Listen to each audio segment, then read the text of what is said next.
ఒక దురదృష్ట సంఘటన అధ్యక్ష. ఆయన మాకు ప్రతిపక్ష హోదా కావాలని చెప్పి వైఎస్ఆర్సీపీ పార్టీకి సంబంధించినటువంటి ఎమ్మెల్యేలు అయితేనేమి, అప్పటి ముఖ్యమంత్రి మాజీ ముఖ్యమంత్రి జగన్మోహన్ రెడ్డి గారు వచ్చి 10 నిమిషాల చేసినటువంటి హంగామా, ఒక డ్రామాని మనం చూసాం.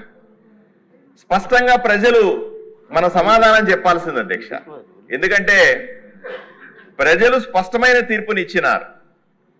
ఈ రాష్ట్రంలో డబుల్ ఇంజన్ సర్కార్ కావాలి, కేంద్ర ప్రభుత్వంలో నరేంద్ర మోదీ గారి నాయకత్వంలో ఎన్డీఏ సర్కారు కావాలి, అలాగే రాష్ట్రంలో గౌరవ ముఖ్యమంత్రి చంద్రబాబు నాయుడు గారి నాయకత్వంలో భారతీయ జనతా పార్టీ కలిసినటువంటి, జనసేన కలిసినటువంటి స్పష్టమైనటువంటి ఎన్డీఏ ప్రభుత్వం కావాలని తీర్పునిచ్చినారు. జగన్మోహన్ రెడ్డి గారికి కూడా అదే తీర్పునిచ్చినారు. అయ్యా నువ్వు ముఖ్యమంత్రిగా పనికిరావు, ప్రతిపక్షానికి కూడా పనికిరావు అని చెప్పి ఆయన ఎమ్మెల్యేగా కూర్చోమన్నారు. ఆయన నియోజకవర్గ సమస్యలు చెప్పమని అవకాశం ఇచ్చారు అధ్యక్ష. దాన్ని మరిచిపోయి ఈరోజు నాకు ప్రత్యక్ష హోదా కావాలా అని చెప్పి నిన్న చేసిన యాగి, పేపర్లు దించి గౌరవ స్పీకర్ల మీద లేదా గవర్నర్ గారి మీద విసిరిన విధానం తీవ్రంగా అభ్యంతరకరం అధ్యక్ష. రెండవ విషయానికి వస్తే డబుల్ ఇంజన్ సర్కార్.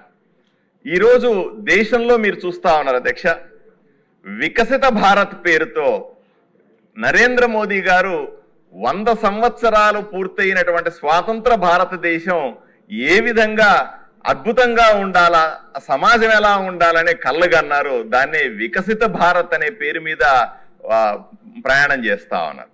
దాన్ని స్ఫూర్తిగా తీసుకొని రాష్ట్రంలో కూడా గౌరవ ముఖ్యమంత్రి గారు, గౌరవ ఉప ముఖ్యమంత్రి గారు ఈరోజు స్వర్ణాంధ్ర 2047 అంటే 100 స్వాతంత్రం 1947 సంవత్సరంలో వస్తే 100 సంవత్సరాల తర్వాత ఆంధ్రప్రదేశ్ స్వర్ణాంధ్రగా ఏ విధంగా వెలుగొందాలా అన్న అంశం మీద స్పష్టమైన అవగాహనతో ఒక విజన్ ని ఏర్పాటు చేసుకొని దానికి సంబంధించిన పూర్తి ప్రయత్నం చేస్తా ఉన్నారు అధ్యక్ష.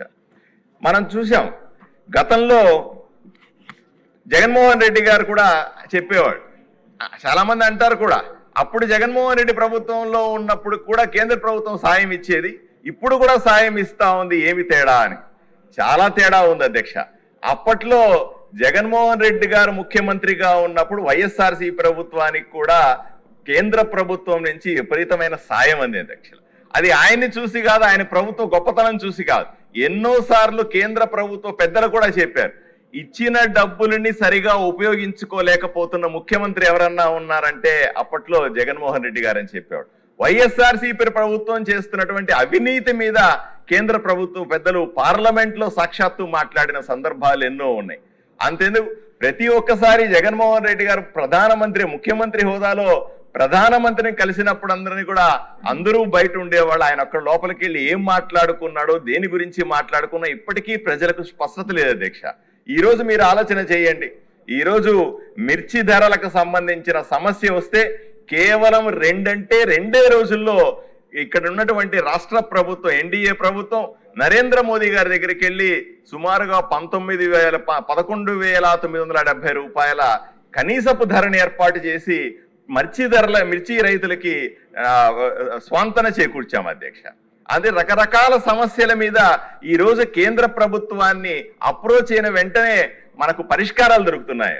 5 ఏళ్ల కాలంలో రాష్ట్రంలో వైజాగ్ స్టీల్ ప్లాంట్ సమస్యని ఎంత జటిలము చేశారో మీరు మనందరి కళ్ళతో చూసాం.